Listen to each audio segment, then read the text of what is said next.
નમસ્કાર મિત્રો, પંડ્યા રિપોર્ટ્સમાં આપનું સ્વાગત છે. વિક્રમ સંમતનું વર્ષ બદલાઈ ગયું અને નવું વર્ષ આવી ગયું. આપણે એવી અભ્યર્થના કરીએ મહેચ્છા રાજ્ય કે નવું વર્ષ બધાનું સારું જાય, બધાને મજામાં રહે ટૂંકમાં બધા. અને ગત વર્ષોમાં જે આપણે મુશ્કેલી વેઠી હોય એ આ વર્ષમાં ન વેઠવી પડે એવી આપણે અભ્યર્થના કરીએ. આજે આપણે ફરી નવા મુદ્દે નવી વાત કરીશું. રાજકીય નેતાઓની નારાજ. આપણે હમણાં જોયું, ઘણા સમય પછી મનોમંથન પછી ગુજરાત સરકારના નવા મંત્રીમંડળની રચના થઈ. વાત મંત્રીમંડળની નથી, પણ રાજકીય પક્ષો એવું સમજતા હોય કે અમારા પોલિટિકલ જે પાર્ટી લઈને બેઠા છીએ એમાં કોઈ નારાજગી નથી, આવું સમજવાની કોઈ જરૂર નથી. અને જો તમે સમજતા હો તો તમે ક્યાંક થાપ ખાવ છો, અને પછી તમે જાણતા હોવ કે નારાજગી છે પણ બહાર આપણે બતાવવું નથી, તો એ પ્રશ્ન આવતા સમયની અંદર, આવનાર સમયની અંદર કદાચ ગંભીર બની છે. આ વસ્તુ અને આ વાત આપણે એટલા માટે ચર્ચી રહ્યા છીએ કે ભારતીય જનતા પાર્ટીના પૂર્વ ધારાસભ્ય અને હાલના નેતા, ધારાસભ્ય તો લગભગ એ કોંગ્રેસમાં હતા ત્યારે હતા, ભવાનભાઈ ભરવાડ, એ હમણાં એક ખાનગી ટીવી ચેનલ એમને મુલાકાત આપી હતી અને એમને ભારતીય જનતા પાર્ટીના વર્તમાન સંગઠનથી ભારોભાર નારાજગી વ્યક્ત કરી હતી. એટલે અમારા ત્યાં બહુ સાંભળવાની ઓછી પ્રેક્ટિસ છે. હા, જો બોલે તો એને કાપી નાખવાનું કામ કરે. પણ અમારે તો શું, અમારે તો અમે રિટાયર્ડ જેવા છીએ, અમને તો કાપે કે રાખે, અમને કોઈ પેર ના પડે. એમને કહ્યું હતું કે અહીં બોલવાની છૂટ નથી અને તમે બોલો તો તમે કપાઈ જાઓ. કપાઈ જાઓ એટલે મતલબ કે તમારું પોલિટિકલ જે ઊંચાઈ છે એને આ લોકો કાપવાની કોશિશ કરે. સંગઠનમાં હોય કે સરકારમાં બેઠા હોય, ગમે ત્યાં હો, એવું ભાઈ ભવાનભાઈએ કહ્યું. આપણે આખી વાત ચર્ચવાની જરૂર નથી, પણ આ પોલિટિકલ પાર્ટીએ સમજવા. આજે આપણે ઘરમાં પણ એવું હોય, સમાજમાં આપણે બેઠા હોઈએ, પરિવારમાં બેઠા હોઈએ, તો ત્યાં પણ કોઈકની કોઈક બાબતે નારાજગી હોઈ શકે છે. એવું તો પછી રાજકીય પક્ષોની અંદર કેમ ના હોય? આજે ગુજરાતની અંદર 3 મહત્વના પક્ષો આજે રાજકારણની અંદર મહત્વના છે. એમાં એક ભારતીય જનતા પાર્ટી જે સત્તામાં, બીજો ભારતીય રાષ્ટ્રીય કોંગ્રેસ જે છે એ વિરોધ પક્ષમાં છે, અને ત્રીજો છે આમ આદમી પાર્ટી. આ 3ની એનાલિસિસ કરીએ તો આ 2 પક્ષો જૂના છે. કોંગ્રેસ સૌથી જૂનો, પછી ભારતીય જનતા પાર્ટી, હમણાં આમ આદમી પાર્ટી નવી છે. આમાં જે પેલો જૂના અને ઓછા જૂના 2 પક્ષો એમાં સમજવાની છે. આમ આદમી પાર્ટી નવો પક્ષ, એમાં હજુ એટલી બધી નારાજગી ના હોઈ શકે. એમને પાછું વધારે સત્તા મળે તો કદાચ નારાજગી થાય. એટલે આ બંને રાજકીય પક્ષે સમજવાની છે. અને ભારતીય જનતા પાર્ટીને આપણે તો કદાચ સમજીએ કે ભાઈ એમની પાસે સત્તા છે, 19-20 થયું, નારાજગીઓ ભારતીય જનતા પાર્ટીવાળા એવી શેખી મારે છે બધે કે અમારા પક્ષમાં કોઈ નારાજગી નથી. પણ આ ભવાનભાઈ તો બોલ્યા, હજી નથી બોલતા. એ અહીંથી ઘણા લોકો અહીંથી નારાજ ના હોય, અહીંથી નારાજ ના હોય, અહીંથી હોય, જે ખબર ના પડે. બોલે એનો તો વાંધો નહીં, એને તો ગમે તે સમજાય ને ધાક ધમકી ઈડી આઈડી કરીને બેહાડી દેવાય.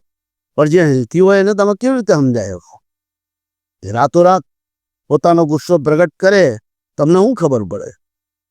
એટલે આ બધું પોલિટિકલ પાર્ટીએ સમજવાની જરૂર છે.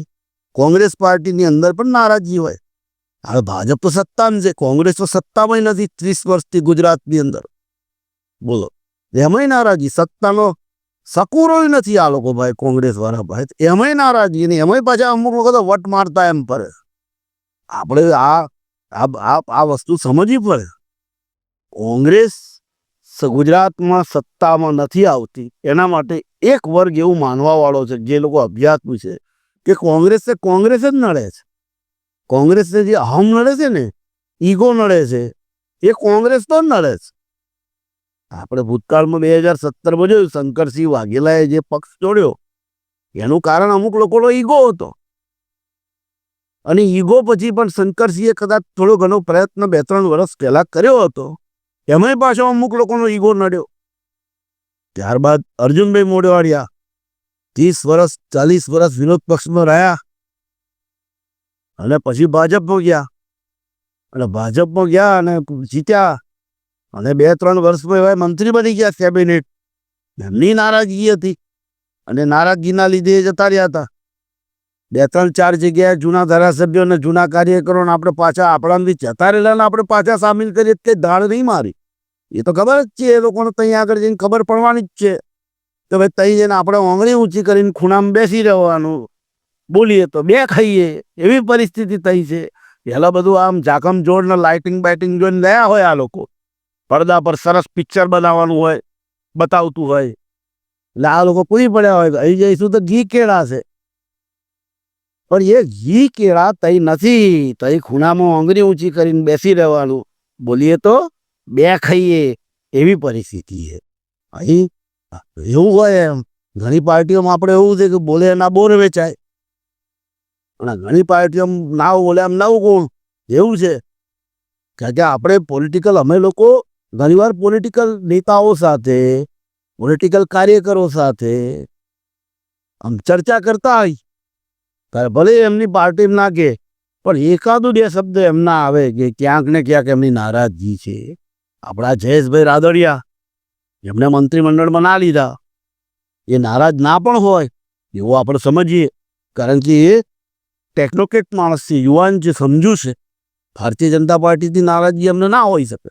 અને એ પોતે પણ એવું કહે છે કે ભાઈ માનનીય વડાપ્રધાન શ્રી જ્યારે ગુજરાતના સીએમ હતા ત્યારે એમને કેબિનેટ મિનિસ્ટર જયેશભાઈ રાદડિયાને બનાવ્યા હતા. બહુ સમજવા જેવી વાત છે. પણ એમના જે એક ટીવી ચેનલને ઇન્ટરવ્યૂ આપતા હતા તે દિવસે સવારે એક શબ્દ નોટ કરવા જેવો હતો કે હું પણ ફોનની રાહતો જોતો હતો. ફોનની રાહ જોતા હતા.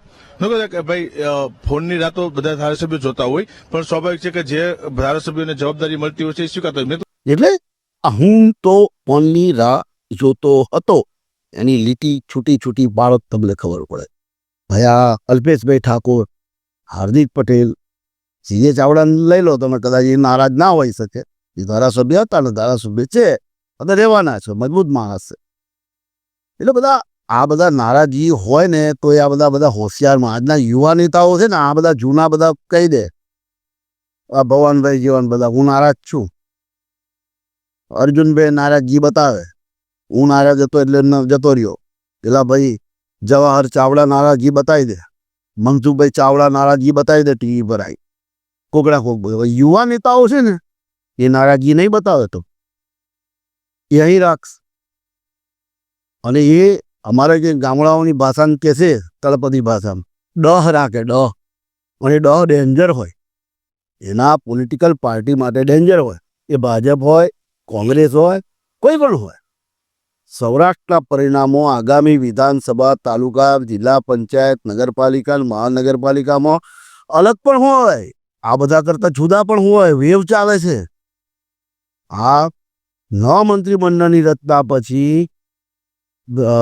રાજકોટની અંદર પાટી ક્ષત્રિય રાજપૂત જે આંદોલન ચાલુ થયેલું, એ લોકોએ પણ નારાજગી વ્યક્ત કરી છે કે ભાઈ મંત્રીમંડળમાં અમને યોગ્ય સ્થાન વધારે પડતું મળ્યું નથી. એવું કંઈક મીડિયામાં અમે નથી કહેતા, પણ આવા સમાચાર હતા. જ્યારે યુવાબાને લીધા છે પણ એ લેવા પર છૂટકો નથી. યુવાબાનું નામ મોટું છે ત્યાં આગળ, મહિલા નેતા છે, ઉભરતા નેતા છે. એટલે ઘણા બધા કારણો હોઈ શકે એની અંદર, પણ નારાજગી પોલિટિકલ પાર્ટીઓની અંદર વધી રહી છે. અને એમની સામે પાછો ત્રીજો વિકલ્પ છે અને મજબૂત થઈ ગયો છે. આપણે ભલે વિસાવદરની અંદર ગોપાલભાઈ ઇટાલિયા આમ આદમી પાર્ટીના 1-1.5 મહિના પહેલાં એમને તૈયારી કરી હતી અને 17-18 હજાર મતની લીડથી એ ભારતીય જનતા પાર્ટી સામે જીત્યા. કોંગ્રેસ તો તે પિક્ચર જ નથી. બધાને એવું હતું કે ભાઈ સારા મત મળશે, બીજા નંબરે રહેશે, ત્રીજા નંબરે બેરે આવ્યા. આ કોંગ્રેસવાળાએ સમજવાની જરૂર છે. અને હજી સુજન સંગઠનના નામે એ લોકો હિમાલય પર ચડવાનું છે. હજુ તો એક તળે ટીમ છે અને નજરબાજી હિન્દ મહાસાગર તરફ છે એમની, હિમાલય તરફ નહીં. કેટલી બધી ખાયો આવે, ગબડી જવાય ના અંતે બધું. કોંગ્રેસના સુજન સંગઠનમાં બધું થાય છે, કરે છે. બહારના બધા જે નિરીક્ષકો આવે છે એ પણ બધા ચોકન્ના છે. તો અહીં બધા જે છે એનું જે પ્રદેશ માળખું છે એ બચારું દોડતું હશે, પણ જે જિલ્લા અને તાલુકાના કામો કરવાના છે એ બધા હિન્દ મહાસાગર તરફ નજર કરીને બેઠા છે. એમની નજર હજી હિમાલય તરફ નથી એટલે રાજકારણ એમનું પૂરું થઈ ગયું. એમને તે ચા પીવડાવવાની કોઈ ઓફિસ નહીં એમની પાસે. એ હજુ આ બધા ઘમંડ ને દાદાગીરી ને બધામાંથી હાથ નીચે નથી મૂકતા. આ સમજવાની વાત તો પોલિટિકલ પાર્ટી કઈ તમારા બાપની મિલકત નથી કોઈના, આ દેશના નાગરિકોની મિલકત છે.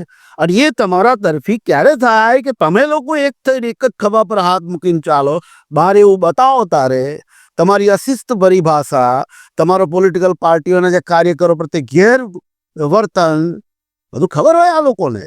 લોકો કઈ મૂર્ખ નથી કે તમે મૂર્ખ બનાવવા નીકળ્યા તો. અને નવા પ્રતિભાશાળી ચહેરાઓ, બુદ્ધિશાળી માણસો, પાર્ટી માટે કંઈક કરી શકતા માણસો, સોશિયલ એન્જિનિયરિંગ કરતા માણસો એને લાવો, ઓટોમેટિક બધું થાય. પોલિટિકલ પાર્ટીઓ ચાલતી હોય કે આ વાતો કરવાથી ના થાય. બધી મોટી મોટી ડંફાતો મારી પાસે આટલા વોટ છે, મારો સમાજ. એટલે તમારા સમાજે જ તમારું પૂરું કરી નાખ્યું રાજકારણ. તમે જો ખરે એનાલિસિસ કરો, તમને ખબર પડશે. અને તમારા બેનો વિકલ્પ ત્રીજો છે હવે ગુજરાતમાં આમ આદમી પાર્ટી. ભલે ગોપાલભાઈએ મહેનત કરી હોય, ના કરી હોય, અંદરની વાત છે. એમને જીતાડવા તો ભાજપ વાળાએ જીતાડ્યા હોય, એમને નારાજ હોય. જયેશ રાદડિયા ભાઈ જવાબદારી હતી. જવાહર ચાવડા એવું કહેવાય છે કે એમની સામે હતા. તો ગોપાલ પારડીએ ઝૂલવા મળ્યો પછી વિસાવદરમાં.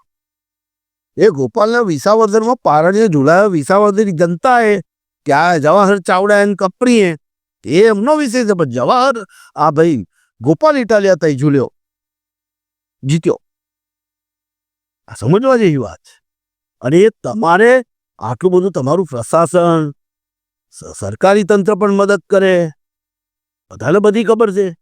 વિધાનસભામાં તમે ચૂંટણી પંચ હિસાબ રાખે કે ભાઈ આ 50 લાખ ખર્ચો કરવાનો, આટલો જ કરવાનો.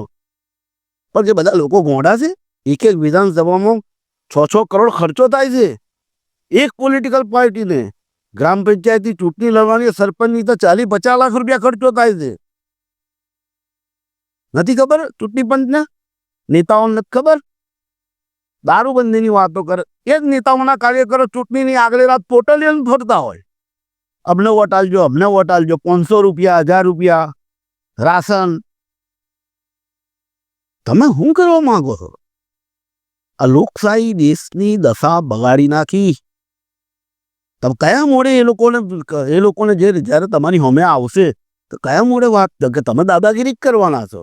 અમને ખબર છે બધી કે તમે આલીને વોટ લીધા છે અને પેલા લોકોએ લઈને વોટ લીધા છે. એટલે એ લોકોની દાદાગીરી તમારી આગળ ચાલવાની નથી.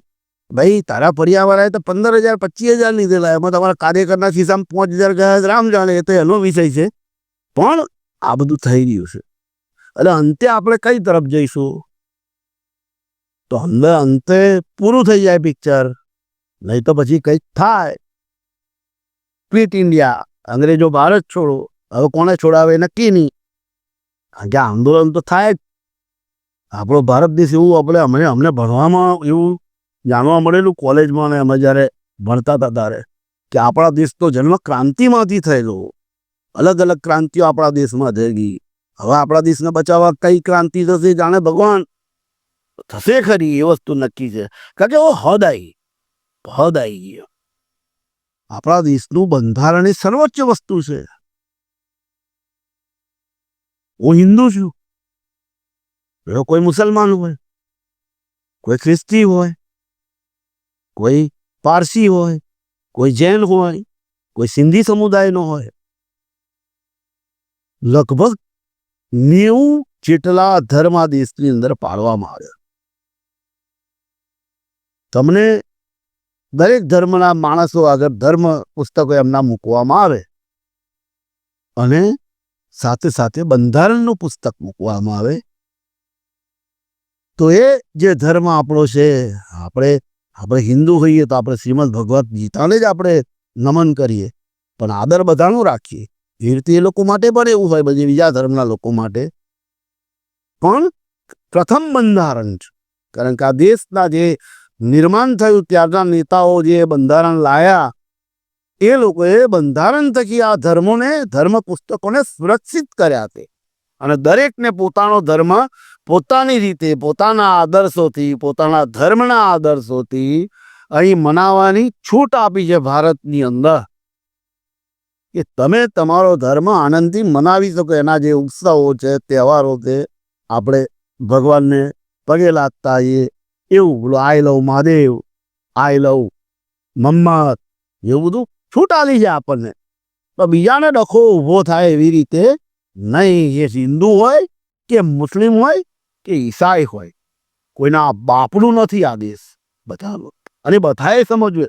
હિન્દુએ સમજવું છે, મુસ્લિમે સમજવું છે, ઈસાઈએ સમજવું છે અને ખ્રિસ્તીએ પણ સમજવું છે.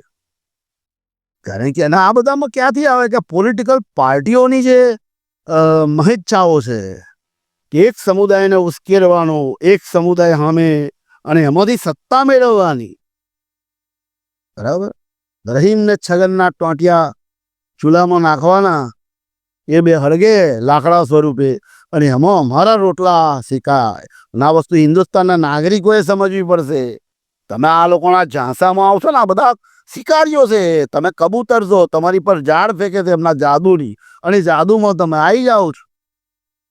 અને પછી એ જાદુની વાતોમાં છેલ્લે પુરાય કોણ? કબૂતર પુરાય. આનંદ કોણ કરે? શિકારી કરે. એટલે અમે તમારી દ્રષ્ટિએ આ તો આ ઝાંસામાં જ નાખે તમને. આ સમજો, નહીં તો આ. અને પોલિટિકલ પાર્ટીઓ હવે તો સમય આવી જ રહ્યો તમારો. આ નારાજગીઓ બારાજગીઓ, જેટલું તમારું ઝાડ મોટું થશે ને બધાનું, જેટલી કેરીઓ વધારે લાગશે તે કેરા, એક આંબો હોય ને કેસર કેરીનો, તો 10, 15, 20 મણ કેરીઓ એની પર લાગે, કદાચ 40, 50 મણ. આ તમારી પર તો 200 મણ કેરીઓ લાગી ગઈ છે. તમારા ટીકા મૂકો ને મોટા મોટા, તો એ આંબો લચી પડ્યો. આ બિહારના ઇલેક્શન થવા દો, આપણે એની પર પણ ચર્ચા કરીશું. એના પરિણામ પર ચર્ચા કરીશું. કેટલા વિશેષ હો થાય ને, એ બિહારના ઇલેક્શનમાં પોલિટિકલ પાર્ટીઓને ખબર પડી જશે. આ સમજવાની વાત છે. અને તમે બહાર નીકળીને એવી દાદાગીરી તો કરતા જ નહીં કે અમારામાં નારાજગી નથી. નારાજગી છે, છે, છે. જૂથવાદ છે, છે, છે. હજુ તમારામાં ખેતમતાન છે ને છે. અને એમાં પેલા બે બિલાડીઓની લડાઈમાં પેલા ભય ફાઈ જશે. આ નક્કી લખી રાખવું. અમને એ વસ્તુ દેખાઈ રહી છે કે ગુજરાતમાં આમ આદમી પાર્ટી વધારે મજબૂત થશે આ તમારા આંતરિક ઝઘડાઓની અંદર. એટલે છોડ દો આ બધી વાતો. તમારી પોલિટિકલ પાર્ટીઓને મજબૂત કરો, બધા નેતાઓને યોગ્ય સ્થાન આપો. અને કોંગ્રેસવાળા તો ખાસ આ તાલુકા જિલ્લા પંચાયતને એની ચૂંટણીઓ આવી ગઈ. હજુ તો તમારે પેલા બિલાડીના બચ્ચા જેવું થતું તો આંખો જ નહીં ખુલી. કેટલા દાડા થયા તમારી. હજુ તમારા જિલ્લા સંગઠનમાં ઠેકાણા નથી, તાલુકાના સંગઠનમાં ઠેકાણા નથી. પ્રમુખ બની ગયા જિલ્લાના, બસ પતી ગયું. એના સંગઠનના ઠેકાણા નથી, રાજ્યના સંગઠનના ઠેકાણા નથી. તો 2-3 મહિના પછી, 2 મહિના પછી ચૂંટણી આવશે, લગભગ જાન્યુઆરી એન્ડ કે ફેબ્રુઆરીમાં. તમારી નજર કઈ છે? હિન્દ મહાસાગર તરફ. અને જિલ્લા, તાલુકા, નગરપાલિકા અને કોર્પોરેશનની ચૂંટણી તમારા માટે લિટમસ ટેસ્ટ છે. ભાઈ, તરત વિધાનસભાની 2027માં ચૂંટણી આવે છે. અને રાહુલ ગાંધીએ લોકસભામાં જે કહ્યું છે ને, ગુજરાત મેં હરાયેંગે, એ તમારા ખભે એમને બંદૂક મૂકીને તમારી મજબૂતાઈની વાત કરી, તમારા સહારાની વાત કરી. ત્યાં સંગઠનમાં ક્યાં શું છે ને, એ લોકોને બધી ખબર પડે. એટલે આ વસ્તુ સમજો. પોલિટિકલ પાર્ટીઓ અને પેલી બધી વાતો બહાર નીકળીને ભાજપવાળા, કોંગ્રેસવાળા બંધ કરી દેજો. અમારામાં કોઈ નારાજગી નથી. ઘણી બધી નારાજગી છે, એ દૂર કરવાનો પ્રયત્ન કરો. પોલિટિકલ પાર્ટીઓનું આ કોંગ્રેસવાળાનું જેવું થયું, ભાજપવાળાનું ગમે ત્યારે થઈ જાય. કોઈ લખાણ ઉપરથી લાવ્યું નહીં કે આમાં આટલા વર્ષ રહેવાના. હા, બીજી કોઈ રીતે તમે ટકતા હો તો ટકી જાઓ કદાચ, પણ એ પાછું કોકદાર તો આમાં શું છે કે જ્યારે ઘરો ભરાય ને ત્યારે બમ લઈને ફૂટે છે. એનો અવાજ બી બહુ મોટો આવે. એટલે એ રીતે ચાલતું હોય. કારણ કે ઇન્દિરા ગાંધી આવું જ હતું એમનું, દાદાગીરીથી સત્તા. આર્યન લેડી, વિશ્વ કક્ષાએ મજબૂત મહિલા, એમની સામે પણ બળવો કરેલો લોકોએ. એમને જ્યારે પેલો કાયદો બનાવ્યો ત્યારે એમનો પણ વિરોધ થયો હતો. અને એ પછી આ બધા અત્યારે ઘણા બધા વાતો કરે કે આપણે 400+ જીતેલા કોંગ્રેસવાળા, 400+ રાજીવ ગાંધીના નેતૃત્વમાં. એ ભાઈ, રાજીવ ગાંધીનો કોઈ ચમત્કાર નહોતો, કોંગ્રેસ પાર્ટીનો કોઈ ચમત્કાર નહોતો. એ સમજવાની જરૂર છે કે ઇન્દિરા ગાંધીની જે હત્યા થઈ ને, એની લાગણી હતી. આ દેશના લોકોએ તમને ખોબે ને ખોબે મત આલેલા. પછી 5 વર્ષ પછી રાજીવ ગાંધીનું શું થયું આપણને ખબર છે. ચૂંટણી હારી ગયેલા અને વિશ્વનાથ પ્રતાપસિંહ વડાપ્રધાન બન્યા હતા દેશના આ ભાજપના ટેકાથી. આ ભાજપનું તો એવું છે ગમે તેને ટેકો હાલ દે એને કંઈ નક્કી નહીં. એને હિન્દુ બિંદુ આ તો બધી વાતો, મુખ મેં રામ और બગલ મેં રામપુરી ચપ્પુ, બરાબર. એટલે સત્તા માટે ગમે તે પેલું નતું કહ્યું મહેબૂબા મુફ્તી હાથે ઓ મેરી મહેબૂબા કાશ્મીરની વાદીઓમાં આપણે જોતા હતા. પછી મહેબૂબા અલગાવવાદી હતા, આતંકવાદી સંગઠનોને મદદ કરતા હતા. એ તો તમને પહેલેથી ખબર હતી. જ્યારે મુફ્તી મોહમ્મદ સઈદની પેલી દીકરીનું અપહરણ થયું ને આ બધું થયું ત્યારે તમને ખબર હતી નથી એવું નહોતું. પણ આ વસ્તુ તમારે સમજવી પડે, લોકોએ સમજવી પડે, મતદારો. અને પછી ભાવ ફરી જ્યારે ચૂંટણી થઈ લોકસભાની ત્યારે વાજપેયી બન્યા. થોડાક દિવસ રહ્યા અરે પણ રાજીવ ગાંધીની હત્યા. ત્યારે કોંગ્રેસ પાસે સમજો કોઈ ચહેરો નહોતો. 1900 જે રાજીવ ગાંધીની હત્યા થઈ શ્રી પેરામ્બદુરમાં, ત્યારે એ લગભગ આ ઇલેક્શન હતું લોકસભાનું અને એની પેરામ્બદુરમાં પેલા તમિલ ટાઈગર એમના પેલા બેન ગળામાં હાર પહેરાઈને બોમ્બ ફૂટ્યો. રાજીવજીની બહુ નિર્મમ રીતે હત્યા થઈ. રાજીવજી એ નવા ભારતના સપ્રદ્રષ્ટા હતા અને બહુ સારા નેતા હતા. નિર્મમ હત્યા થઈ એમની. ત્યારબાદ કોંગ્રેસ જીતી. કોંગ્રેસ પાસે કોઈ ચહેરો નહોતો. નરસિંહરાવ વડાપ્રધાન બન્યા. પણ તારે રાજીવ ગાંધીની સહાનુભૂતિ હતી લોકોને અને એટલે કોંગ્રેસ સત્તામાં આવેલી. આ વસ્તુ સમજવાની જરૂર. એટલે તમે સહાનુભૂતિથી સત્તામાં આવ્યા છો, તમે કોઈ વાદ જગાવીને સત્તામાં આવ્યા છો, તમે કોઈ કાંડ કરીને સત્તામાં આવ્યા છો, કે તમે કોઈ આંટીઘૂંટી કરીને અત્યારે જે આક્ષેપો થઈ રહ્યા છે રાહુલ ગાંધી કરી રહ્યા છે એ સાચા છે ખોટા છે તે એ જાણે, ચૂંટણી પણ જાણે અને વધારા સત્તાવાળા જાણે કે આપણે શું કર્યું છે, અંદર શું છે. લોકોને તો આપણે કહીએ છીએ તો શીરોપુરી છે પણ ખરેખર આપણે દાકાર છે નહીં આવે છે એ તો એ લોકો જાણે. આપણે એવું નથી કહેતા. પણ રાહુલ ગાંધી જે કહી રહ્યા છે એ રીતે સત્તામાં આવ્યા છો, એ રીતે 50 વર્ષ રહેવાનો સત્તા એ તો બધું તમે જાણો. કારણ કે પેલો ઘડો છે ને ધમ લઈને ફૂટે જ્યારે એનું પાપ છાપરે ચડી જાય ત્યારે ભરાઈ જાય. તો આ બધું સમજવાની યાર. નારાજગીની આપણે વાત કરી છે દરેક પોલિટિકલ પાર્ટીમાં. આમ દરેક પોલિટિકલ પાર્ટીઓ બહાર નીકળીને લોકોને સમજાવવા માટે, બધું સારું સારું બતાવવા માટે ટંપાસો ઠોકતી હોય. પહેલેથી આ બધું ચાલ્યું આવે. ઠોકવા દો ને, આપણે શું હતો યાર. બાહુબલી ને આવા બધા નેતાઓ હોય એમને, એને પોતાને ચાલવાના ઠેકાણા ના હોય પાછું નેતા હું બાહુબલી આવું બધું હોય.